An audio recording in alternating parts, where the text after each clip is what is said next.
This program is rated PG. It contains themes and scenes which may not be suitable for very young audiences. Parental guidance is advised.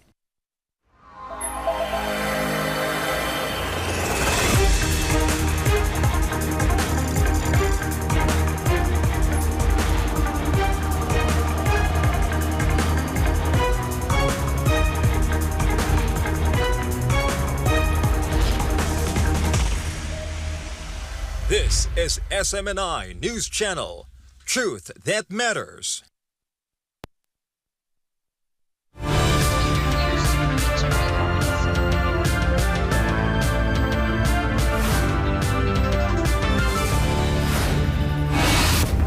In the headlines, Israel and Lebanon clash at the UN Security Council, with both sides calling the U.S. brokered ceasefire an illusion after fresh rocket fire and air strikes across the border. Iranian lawmaker Ismaili Kosari rejected Washington's terms for a Persian Gulf truce, insisting Tehran will not give up control of its strategic waterways. The French Navy has seized a suspected Russian oil tanker in the Atlantic, targeting Moscow's so-called shadow fleet used to evade international sanctions. 5 members of a family were killed and 19 others injured in Papua after an unexploded World War II-era bomb detonated in a fishing community. The Philippines and Vietnam have upgraded ties to an enhanced strategic partnership, pledging cooperation on regional security, crime, and human trafficking. And back home, a political strategist warns the Marcos administration faces growing challenges amid deepening political polarization and institutional tensions. I'm Prince Tripoli. Newsline World starts now.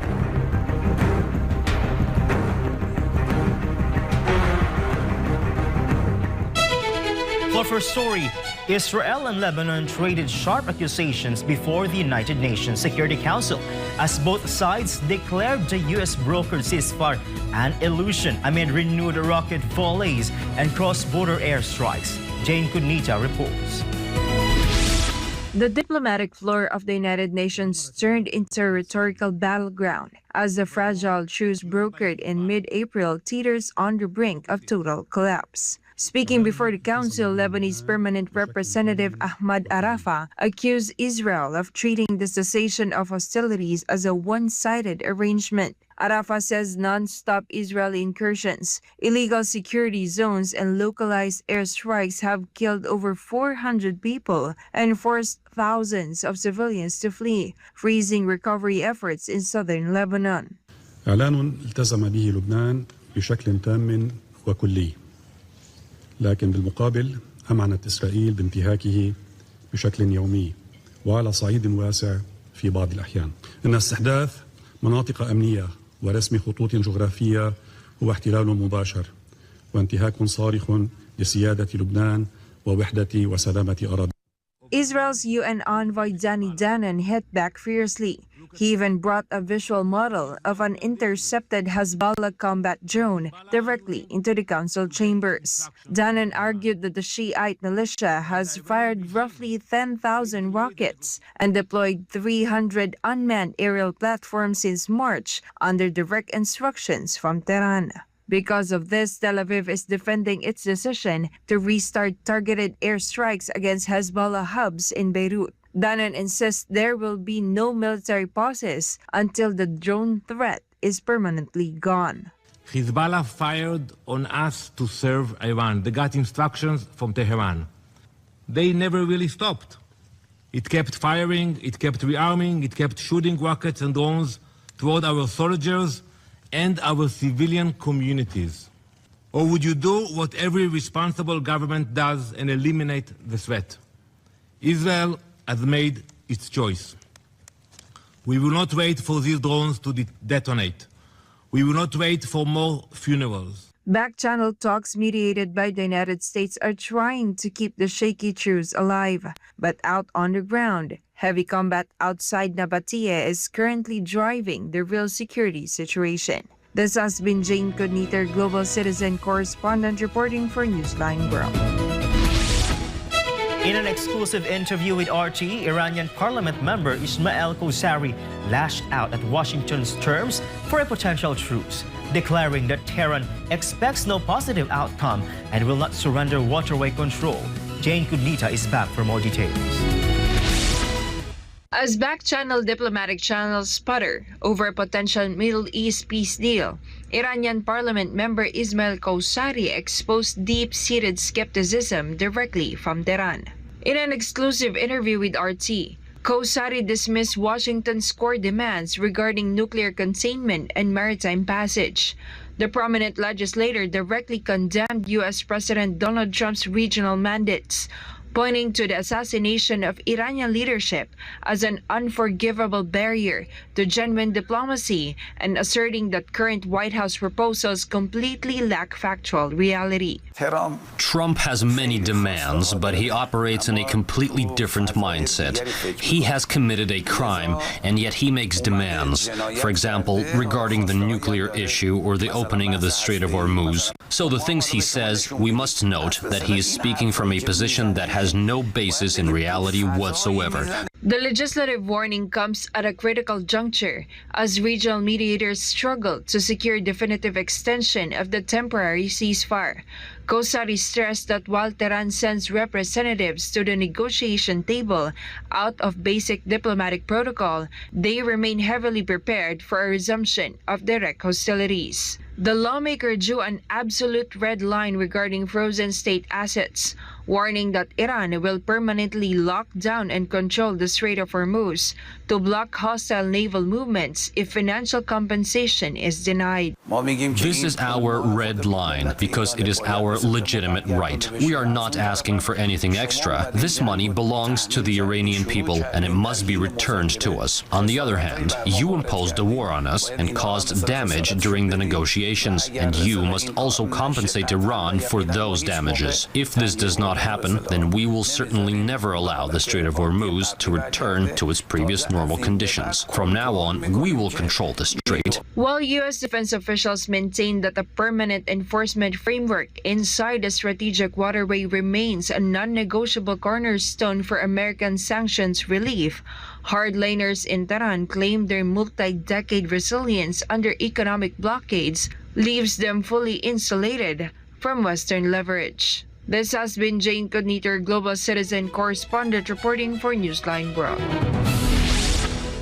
The French Navy has seized a suspected Russian oil tanker in the Atlantic Ocean. Authorities say the high seas operation targeted Moscow's shadow fleet of vessels trying to bypass international sanctions. Angie De Leon has the details. A major naval operation unfolded over the weekend far out in international waters. This video, shared by French President Emmanuel Macron, shows military commandos descending from a helicopter directly onto a moving ship. The French Navy boarded and detained the oil tanker Tagore, more than 400 nautical miles west of Brittany. Macron announced the operation Sunday morning, confirming the seizure took place with direct support from the United Kingdom and other partners. According to French authorities, the vessel was traveling from Murmansk in northwestern Russia when military teams moved in. Macron blasted the vessel's operations, saying it is unacceptable for ships to circumvent international sanctions, violate maritime law, and finance Russia's war against Ukraine, which has now been raging for more than 4 years. Russian presidential spokesperson Dmitry Peskov accused France of acting illegally, claiming the high seas seizure borders on international piracy. Мы считаем такие действия незаконными, они граничат с пиратством с международным.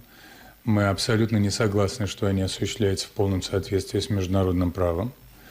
Вы знаете, что Россия ряд мер предпринимает для обеспечения сохранности своих грузов, продолжит принимать этот ряд мер с учетом скажем так, имеющегося вот этого. The diplomatic clash comes at a tense time as Russia manages localized fuel challenges at home. When questions about new limits on AI-95 and AI-92 patrol in Crimea, Peskov admitted that the supply crunch is a pressing issue that needs to be addressed. Logistical challenges previously forced authorities to introduce fuel restrictions in Sevastopol back on May 22nd. Since May 29th, gas stations across Crimea have limited the sale of AI-95 petrol to just 20 liters per person per day. Angie De Leon, your global citizen correspondent, reporting for Newsline World. 5 members of the same family were killed and 19 others injured after an unexploded World War II-era bomb ripped through a fisherman's housing complex in Indonesia's Papua province. This report from Verhil Parba. A massive explosion ripped through a residential fishing complex in Vandoy village, leaving a trail of severe destruction and triggering immediate panic among residents. Local police authorities believe the blast was caused by a highly volatile World War II-era bomb or mortar shell left over from the historic Pacific campaign. The catastrophic detonation claimed the lives of 5 family members, including 2 children aged 5 and 7, while blasting heavy debris and structural fragments across the entire neighborhood. Dapat saya sampaikan update penanganan peristiwa ledakan diduga bom atau mortir peninggalan Perang Dunia Kedua yang terjadi di Komplek Perumahan Nelayan Jalan Walter Monginsidi, Kelurahan Vandoy, Distrik Biak Kota, Kabupaten Biak Numfor yang terjadi pada hari Minggu 31 Mei 2026 sekitar pukul 14.45 waktu Indonesia Timur. Akibat dari ledakan menimbulkan korban jiwa sebanyak 5 orang atas. Aside from the fatalities, 19 individuals sustained shrapnel and blast-related injuries, while 55 displaced residents were evacuated to state-run emergency shelters. The Papua Provincial Police and the Biak Police Department have cordoned off the impact zone, launching a joint recovery operation with the National Search and Rescue Agency in the Indonesian military to clear the area and check for any remaining unexploded munitions embedded in the terrain. Forensic teams are currently working at the Biak Regional General Hospital morgue to identify the recovered remains, while investigators continue testing site residues to determine the exact mechanics of the deadly vintage detonation. This has been Verhil Parba, your global citizen correspondent, reporting from Newsline World. Up next, the Philippines and Vietnam have upgraded ties to an enhanced strategic partnership, pledging cooperation on regional security, cybercrime, and human trafficking. And a political strategist warns the Marcos administration faces growing challenges amid deepening political polarization and institutional tensions. More news when Newsline World returns.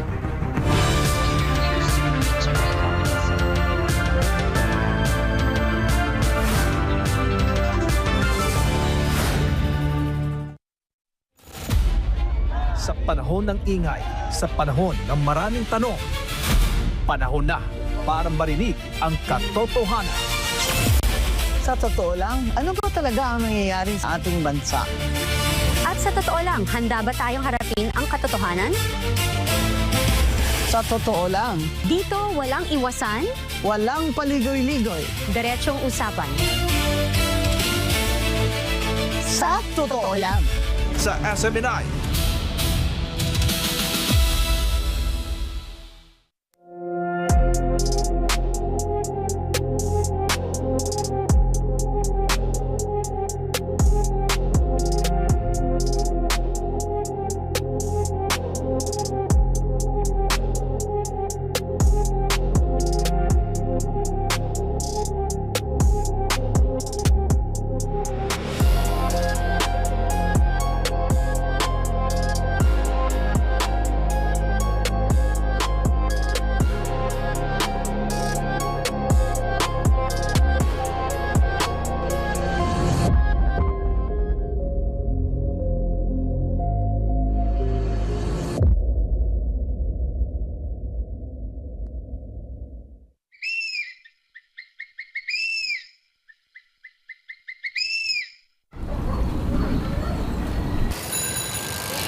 Every day begins with a choice: to stay down or to rise and chase the dream. For athletes, success is not built overnight. It is shaped in silence long before the crowd arrives. When you become an athlete in any sport events like boxing, any kind of gymnastics or any kind of triathlon, ganon. You are a runner, you are a marathoner, you are a boxer, you are an Olympic athlete. There's a lot of restrictions compared to a regular person who is not involved in any kind of sports. Restrictions are not punishment. They are preparation. For the athlete, it's nothing. It's their lifestyle. For the regular jando outside looking at you, parang naawa sila eh. Yung pagkain mo, puro healthy. It needs a lot of discipline for an athlete in a competition. The same is true in the spiritual life. The way is not wide. It is not easy. It is narrow. So, Jesus Christ also mentioned that in a very vivid statement when he said, the way to life is very narrow and very strict and very small. 89 kilograms, please. What the world calls restriction, the faithful call obedience. For us, there is no restrictions. That is so restricted enough that we cannot do it. And when it becomes our lifestyle, it's nothing. It's regular for us. Regular for us to be clean-minded, regular for us to be orderly, regular for us to be straightforward. Obedience, commitment, loyalty, dedication, repented in the sight of the Father.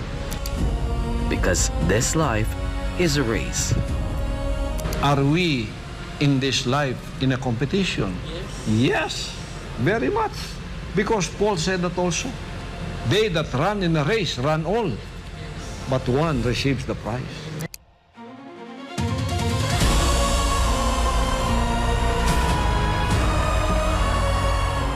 Not everyone who runs wins.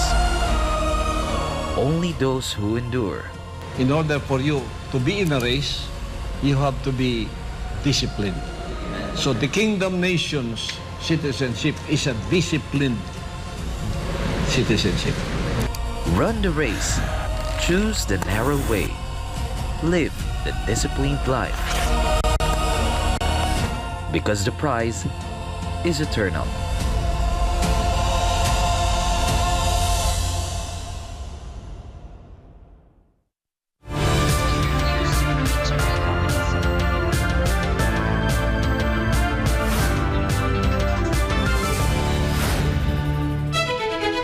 We're back.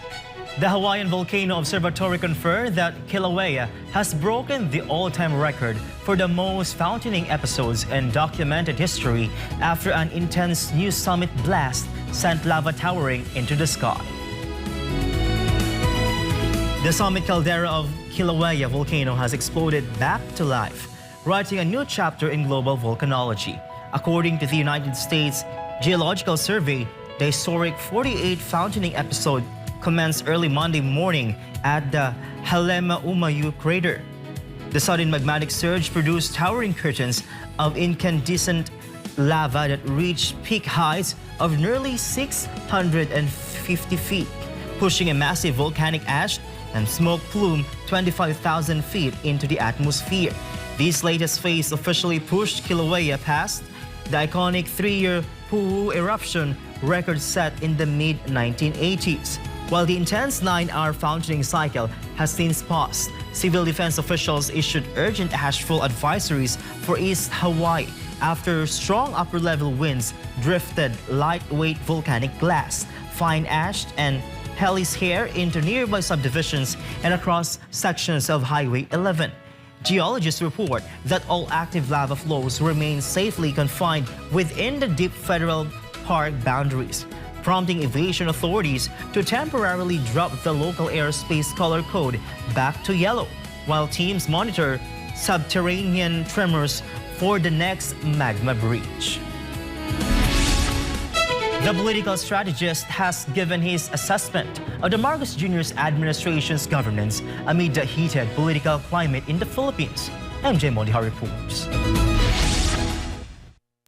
President Bongbong Marcos' net satisfaction rating has dropped to -15 based on the March 2026 Pulse Asia survey. According to the survey, more Filipinos are dissatisfied with the president's performance. This comes as the impeachment issue against Vice President Sara Duterte continues. VP Sara also remains one of the most prominent names being considered for the 2028 presidential race. Although the elections are still 2 years away, political strategist Lito Banayo sees what he describes as the weaponization of the law against the vice president as a way to prevent her possible bid for the presidency. Sa dami ng mga pang-aapi, sa dami ng mga abuso na kanilang nagawa, no, hindi nila maisip papaano na pag si Inday Sara ang naging pangulo.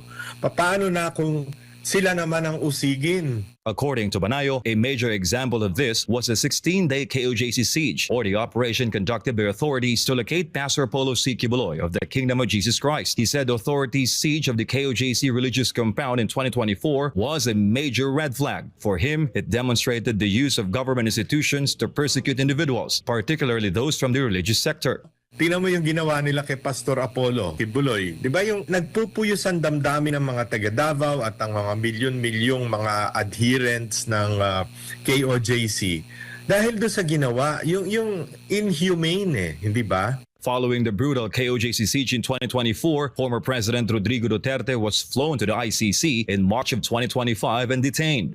Miski si Presidente Marcos Sr. hindi ganun no?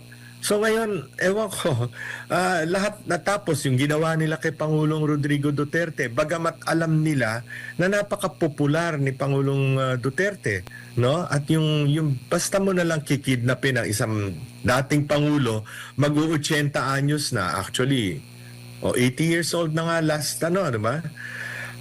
Hindi ba? I mean, para sa Pilipino, yung simpatya, lalong umigting, no, kay Pangulong Duterte at by extension kay Vice President Inday Sara.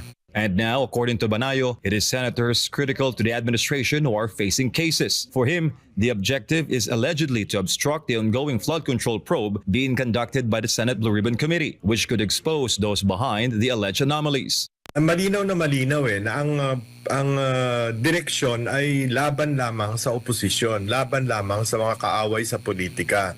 Kaya lalong nagagalit ang tao. Parami ng parami, hindi lang yung mga biktima ng kanilang weaponization of the law, yung mga taong bayan na nakikita na ano ba to? Sobra naman ito. According to Banayo, this could be the administration's possible endgame. Si Ferdinand Marcos Sr., naging sigaw ng bayan nun tama na. Sobra na, palitan na. Ganyan din ang mangyayari dito. Pag ganyan ang kanilang ginagawa, hindi nila lulubayan ang kanilang mga kaaway o katunggali, hindi naman kaaway, katunggali sa politika na parte naman ng demokrasya. Reporting for Newsline World, this has been MJ Mondiha, SMNA News. Regional peace is non-negotiable. That is a strong declaration from the Philippines and Vietnam as the two nations unite amid rising tensions in the South China Sea. During an official visit from Vietnamese President Tu Lam, both countries also agreed to join forces against cross-border cybercrimes and human trafficking. Daniela Politi has a story. The Philippines and Vietnam are standing together against growing challenges in the South China Sea. The move follows the official upgrading of their relations to an enhanced strategic partnership. During a bilateral meeting on June 1st, President Ferdinand Marcos Jr. and President Tu Lam emphasized that as fellow claimant states, they share a single goal. Both leaders want to maintain the absolute freedom of navigation and overflight in the contested waters. As part of this strengthened bond, The two nations signed a renewal of their 2010 Memorandum of Agreement on Defense Cooperation. The agreement aims to boost joint capabilities in maritime security and military education. Both countries also maintain that any dispute must be settled through peaceful means, grounded completely in international law, specifically the 1982 UNCLOS and the 2016 South China Sea Arbitral Award. As fellow claimant states, we reaffirm that maintaining peace, stability, and the freedom of navigation and overflight in the South China Sea remains non-negotiable. We stand resolute in our commitment to the peaceful resolution of disputes grounded firmly in international law. Beyond territorial security, the two leaders agreed to fight side by side against cross-border threats like internet fraud and human trafficking using intel-sharing networks. The two countries are also targeting economic growth, aiming to push bilateral trade exchange past $10 billion. New agreements are now locked in for digital transformation, agriculture to ensure food security, and tourism cooperation spanning from 2026 through 2029. President Marcos says this unity will serve as a strong foundation for stability and peace across the entire ASEAN and Indo-Pacific region. Reporting for Newsline World, Daniela Paulita, SMNI News. Food lovers, industry players, and curious visitors are set to converge once again as the Singapore Food Expo 2026 returns with a vibrant showcase of culinary innovation, local heritage, and international flavors. Renjo Mudikili reports from Singapore. Organized by the Singapore Food Manufacturers Association or SFMA, the highly anticipated event recognized as one of the longest-running food exhibitions in Singapore. The Singapore Food Expo continues to build on its legacy as a premier platform for showcasing the best of the food and beverage industry. This year's edition promises to be a spectacular display of local food and beverage, blending tradition with innovation. From beloved Singaporean favorites to emerging global trends, the expo highlights how food continues to evolve in a multicultural society like Singapore. Visitors can look forward to a dynamic and immersive marketplace experience, featuring local and international exhibitors presenting a wide variety of food and beverage products, product launches and live demonstration, introducing new culinary concepts, food sampling and tasting opportunities for hands-on discovery, and exclusive promotions and deals for consumers. The event also bridges both business-to-business or B2B and business-to-consumer or B2C interactions, making it a key meeting point for entrepreneurs, suppliers, and everyday food enthusiasts. SFE 2026 has also been graced by Mr. Chee Hong Tat, Minister for National Development, and emphasized the importance of this kind of event for Singapore. One of the highlights of SFE 2026 is its collaboration with the Asia Pacific Food Expo, expanding its reach to attract buyers and exhibitors from across the region. This synergy positions Singapore as a central hub for food trade and innovation in Asia, strengthening its role in the global food ecosystem. So what's so special about this show is you can eat all the delicious food from different countries like Dubai, UAE, Vietnam, Thailand, all the delicious food and products all in one place. And we are Icon, okay? So bring your families here for some shoppings as well because we have a lot of products that are going for very incredible prices. Yeah, so you can enjoy a lot of good savings and also get to see a lot of interesting things that you have not seen before. So this show is organized by Singapore Food Manufacturer Associations. So we actually help the companies to provide platforms for companies to display their product or do product launches and also to trial the market's acceptance of their products in Singapore as well. Industry observers note that events like SFE complement other major gatherings such as Food and Hospitality Asia, collectively reinforcing Singapore's reputation as a premier destination for food and hospitality events.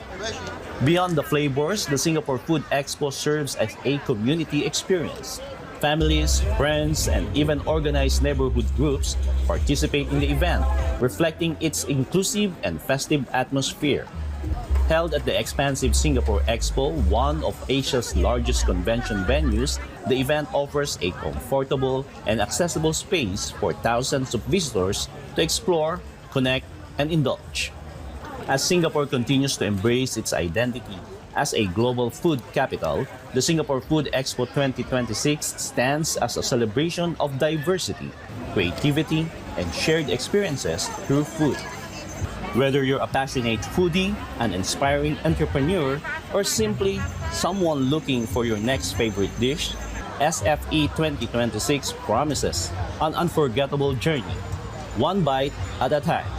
Reporting from Singapore, I'm Ranju Mudikilio, your global citizen correspondent for God and our beloved country, the Philippines.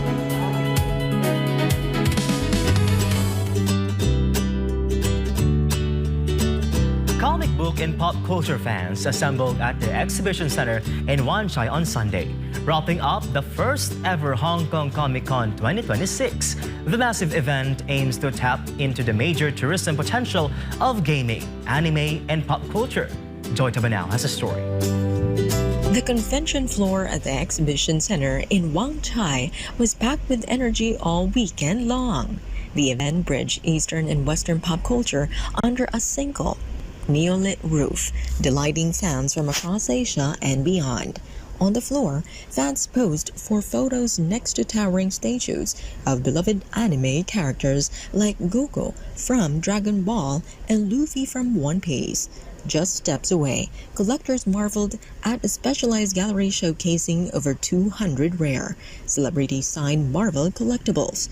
The event also offered a quieter, yet highly vibrant counterbalance by celebrating regional comic creators and indie animators. The successful showcase further solidifies Hong Kong's status as Asia's premier hub for global geek culture. The main stage erupted with star power as Hollywood icons took the spotlight. International stars Mads Mikkelsen, Giancarlo Esposito, and the legendary Christopher Lloyd all made major appearances. They were joined by Hong Kong cinema icon Louis Goh, serving as the official event ambassador. Goh hosted a thrilling time traveler cosplay challenge for the crowd. The massive convention officially ran from May 29th through May 31st, anchoring its place as a top destination for fans from every corner of pop culture creativity. This has been Joy Tabanao, your global citizen correspondent reporting for Newsline World.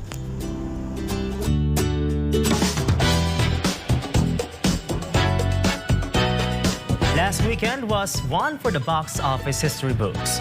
Movie theaters across the nation were absolutely jamming with Gen Z crowds who showed up en masse for horror films. Meanwhile, Taylor Swift has confirmed she wrote an original song for Disney and Pixar's upcoming Toy Story 5. The announcement puts an end to months of intense fan speculation. Blake Ann has all the buzz. A24's new horror movie Backrooms completely shattered industry expectations over the weekend. The film collected a jaw-dropping $81 million across the 3,442 North American theaters in its opening frame. On the global stage, the movie raked in a stunning $118 million worldwide. The massive debut marks the biggest opening frame ever for the A24 studio. The internet-born project also made history behind the camera. 20-year-old filmmaker Kane Parsons has officially become the youngest director in history to top the domestic box office. Parsons adapted the theatrical project straight from his hit YouTube series, which centers in a terrifying infinite maze of empty rooms. Known online as Kane Pixels, Parsons has built a massive YouTube following of more than 3 million subscribers. He has now successfully turned that viral internet series into a certified theatrical horror smash. The massive success is now driving headlines globally about online content creators emerging as powerful new filmmaking voices. And it is official! Taylor Swift has confirmed she wrote an original song for Disney and Pixar's upcoming Toy Story 5. The 36-year-old singer-songwriter broke the news directly to fans on Instagram on Monday, June 1st. Swift announced that her brand new track is titled I Knew It, I Knew You. The original song is set to feature heavily in the 5th installment of the beloved animated franchise. Fans will not have to wait long to hear it. The song is scheduled for official release on June 5th, just ahead of Toy Story 5 arriving in movie theaters on June 19th. And that's all for today. This is Blake Ann bringing you the latest show buzz.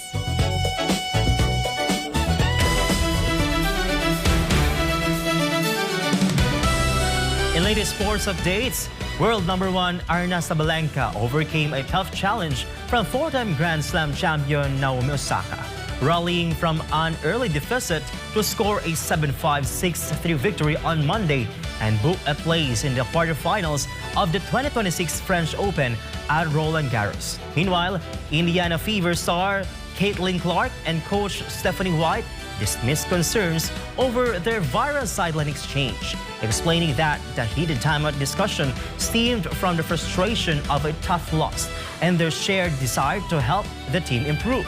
Carlo De La Peña tells us more. The win kept alive Sabalenka's bid for her first French Open crown and moved her one step closer to adding a fifth Grand Slam title to her collection. Facing fellow four-time major champion Osaka, the Belarusian showed composure and power to turn the match around after dropping behind early in the opening set. Osaka grabbed the first break of the match and held a 5-4 advantage in the first set, but Sabalenka responded by breaking back and winning the final 3 games to seize momentum. The top seed carried that confidence into the second set, where her dominant serving and aggressive baseline play proved too much for the Japanese star. Sabalenka fired 12 aces and consistently pressured Osaka on serve before sealing the victory with a strong forehand winner after 1 hour and 27 minutes on court Philippe Chatrier. With the victory, Sabalenka advanced to the quarterfinals, where she will face 25th seeded Diana Schneider as she continues her pursuit of a maiden Roland Garros title. Meanwhile, the exchange occurred during Indiana's 184 defeat to Portland, where Clark struggled offensively, scoring just 6 points in 21 minutes while dealing with foul trouble. Cameras captured the animated conversation, sparking speculation across social media. Addressing the incident during practice, White said she was simply challenging Clark during a difficult game in which the star guard faced intense defensive pressure and accumulated 5 fouls. Despite the attention surrounding the moment, both emphasized that passionate discussions are part of the game and reflect their competitive nature. The Fever entered the season with high expectations after reaching the conference finals last year, but the team has opened the campaign with a 4-4 record and is still searching for consistency. Clark and White remain focused on the same objective, helping Indiana contend for a championship and meet the lofty expectations surrounding the franchise. Reporting for Newsline World, this has been Carlo De La Peña bringing you the latest sports news.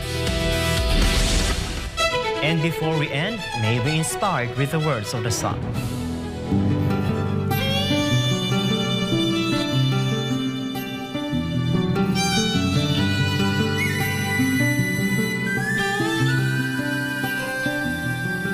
When you sacrifice for a notable cause, the Father will prosper you.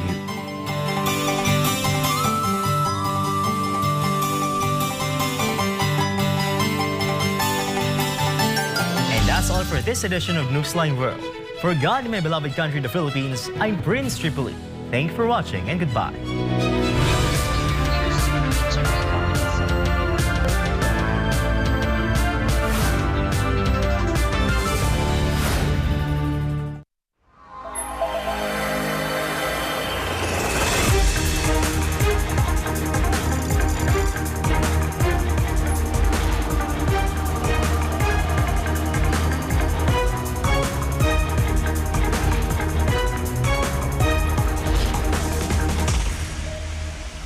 This is SMNI News Channel.